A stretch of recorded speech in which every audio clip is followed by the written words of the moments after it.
Content warning. The following video contains portrayals of war, violence, racism, specifically anti-Japanese, misogyny, and nuclear and rifle weaponry against others being used, mostly within the context of World War II.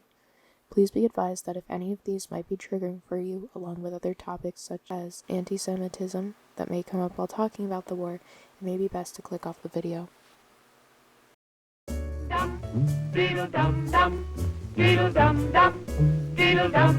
How does war shape film and film shape war? How does animation in the era of World War II act as propaganda? I'm sure you're familiar with the last few clips from the animated short Duck and Cover that was made as a propaganda film for the Cold War. Like this and other media such as Wonder Woman and Captain America movies that showcase different soldiers or informational processes for war or outside of war can be used as propaganda in order to promote either morale during wartime or out of wartime for the military. However, we're specifically going to be talking about animated film during World War II, starting with how it became such a popular medium for propaganda film during World War II. Animation as a whole seems from the outside be a bit cartoonish, you might say. Not something that you would expect to be used for government and military funded propaganda.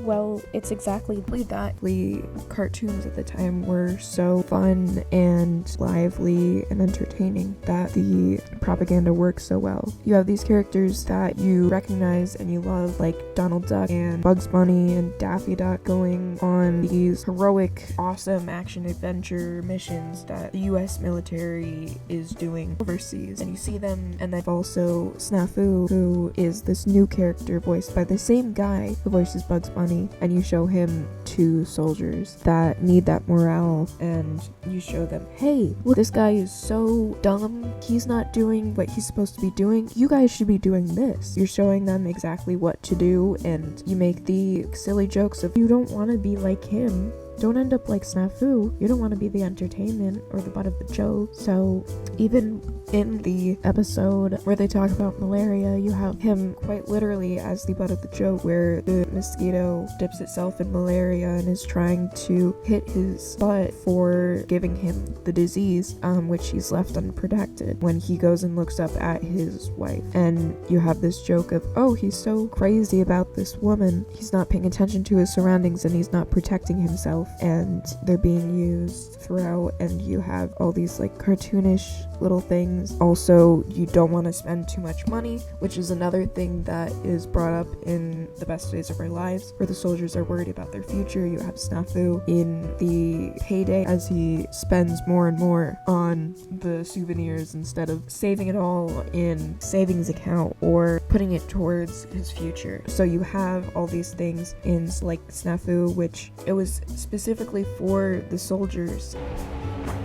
Good soldiers follow orders. Also have the propaganda, which I refer to as the sign of the times, where quite a few of the propaganda films fall into, where you have cartoons like Tokyo Jokyo, which is probably the most jarring of the bunch, where it has been banned almost everywhere and it's extremely racist towards the Japanese. The opening, you have a lot of cartoon films. You have a subversion of the American dream, where you have during sunrise, you have the rooster on the top of the barn going cock-a-doodle-doo, but then instead of that, you have the rooster turns out to be a wolf in sheep's clothing, where it takes off this rooster costume and is this vulture, which has the same toonish extremes that are shown with all the other Japanese characters in these films, where they have very circular protruding glasses, slitted eyes, and protruding teeth. All of these sign of the times propaganda cartoons were extremely influential in the time because of the attack on Pearl Harbor, and you have this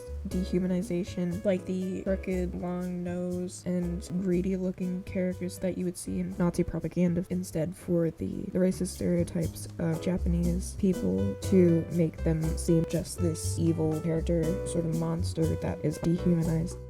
The propaganda films showed that animation was a very influential choice for the military because the contents of the propaganda were all at the same time informational, like snafu, and entertaining because of animation, and at times even aggressive, like the Sign of the Times animation that would inspire and get a rise in soldiers.